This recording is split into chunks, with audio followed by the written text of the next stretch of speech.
జీవము లేదు. ఒకటి, యేసు ప్రభుని నమ్ముకోలేకపోతే వాక్యం ఉండదు, యేసు ప్రభుని నమ్ముకోకపోతే జీవం ఉండదు. ఇంకోటి కూడా చెప్తా, మీరు నా యొద్దకు రానొల్లరు.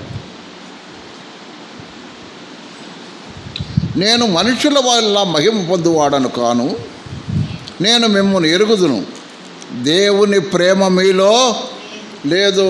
3 మాటలు వచ్చినాయి. ఇప్పుడు యేసు ప్రభువుని నమ్మకపోతే నీలో వాక్యం ఉండదు. వింటున్నావమ్మా? యేసు ప్రభువుని నమ్మకపోతే నీలో దేవుని వాక్యం ఉండదు. యేసు ప్రభువుని నమ్మకపోతే నీలో జీవము ఉండదు, నీ ప్రార్థన సరిగా ఉండదు. మూడోది, యేసు ప్రభువుని నమ్ముకోకపోతే దేవుని ప్రేమ నీలో ఉండదు. ఈ మూడిట్లు ఇచ్చేవాడు ఎవరు? అది రోమాపత్రిక 5:5. రోమాపత్రిక 5:5.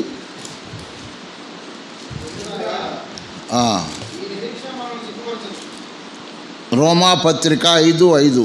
మనకు అనుగ్రహింపబడిన పరిశుద్ధాత్మ ద్వారా దేవుని ప్రేమ మన హృదయంలో కుమ్మరింపబడి ఉన్నది.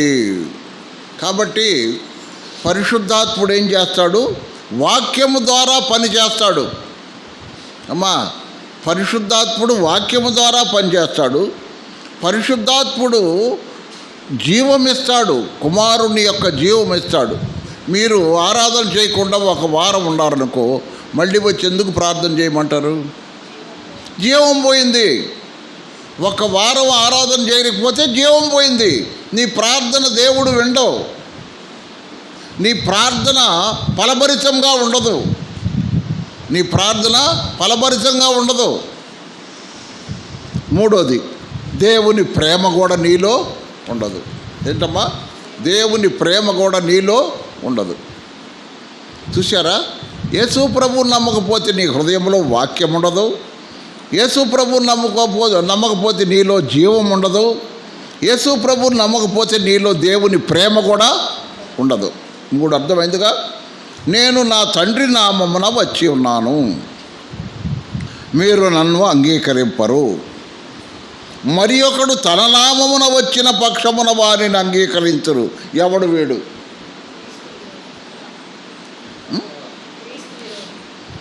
ఏమా చెప్పండి. అది మరి ఒకడు తన నామమున వచ్చిన ఎడల వానిని అంగీకరించరు. వాడు తన నామాన వస్తాడు, మరి ఒకడు వస్తాడు, వాడిని మీరు అంగీకరిస్తాడు. చూసారా? క్రీస్తు విరోధి వస్తాడని యేసు ప్రభు ఎప్పుడో చెప్పాడు.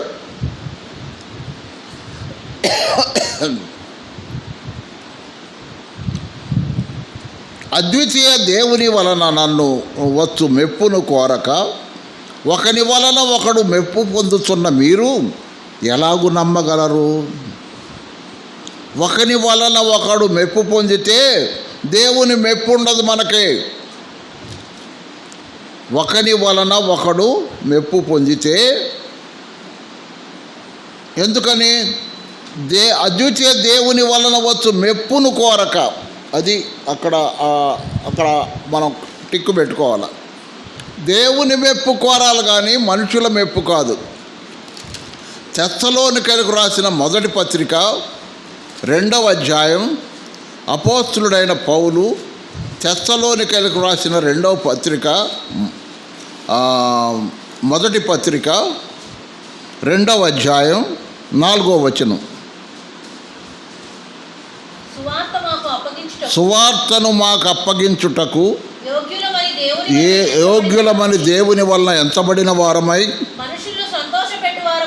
మనుషులను సంతోషపెట్టువారము కాక మన హృదయములను పరీక్షించు దేవునినే సంతోషపెట్టువారమై బోధించుతున్నాము. కాబట్టి మనము బోధ ఎలాగుండాలంటే దేవుడు సంతోషించాల. మనుషులకు ఒక్కోసారి ఇష్టం ఉండదు మనం చెప్పే మాట. మనుషులకు ఒక్కోసారి ఎందుకంటే నన్ను గురించే చెప్పారు అనుకుంటారు. కానీ దేవుడు ఏమంటున్నాడు? ఆయన మెప్పు మనకు కావాలా, మనుషుల మెప్పు కాదు. అబ్బా ఏం చెప్పావయ్యా అన్నావు అనుకో, అయిపోయిన తర్వాత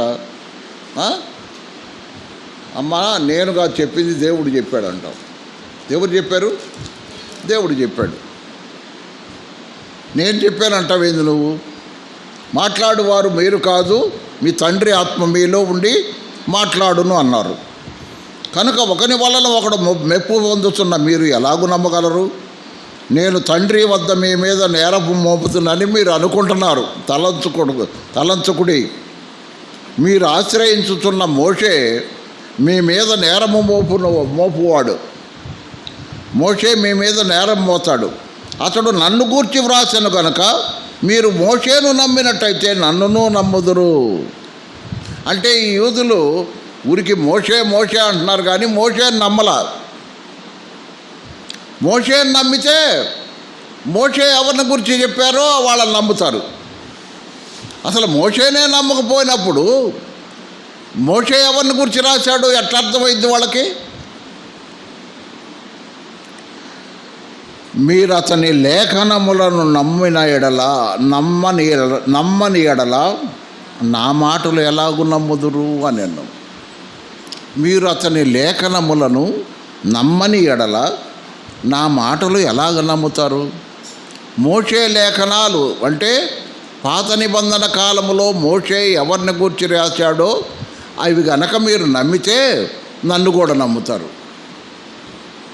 మోషే ఎవరిని గూర్చి రాశాడో మీరు నమ్మలేదు కాబట్టి నన్ను నమ్మరు మీరు. చూసారా సహోదరులారా, సహోదరులారా, వాక్యములో గుండా మనం పోతే ఎన్ని సంగతులు మనకు బయలుకు వస్తున్నాయి చూడండి. యేసు ప్రభువుని నమ్ముకున్నావా? యేసు ప్రభువుని నమ్ముకున్నావా? నీలో వాక్యం ఉంటుంది. యేసు ప్రభువుని నమ్ముకున్నావా? నీలో జీవం ఉంటుంది. యేసు ప్రభువుని నమ్ముకున్నావా? నీలో దేవుని ప్రేమ ఉంటుంది. ఈ రాత్రి దేవుని వాక్యం వింటున్న ప్రియ సహోదర సహోదరులారా, దేవుని ప్రేమ నీలో ఉందా? ఉంటే నువ్వు యేసు ప్రభువుని నమ్ముకున్నట్టే.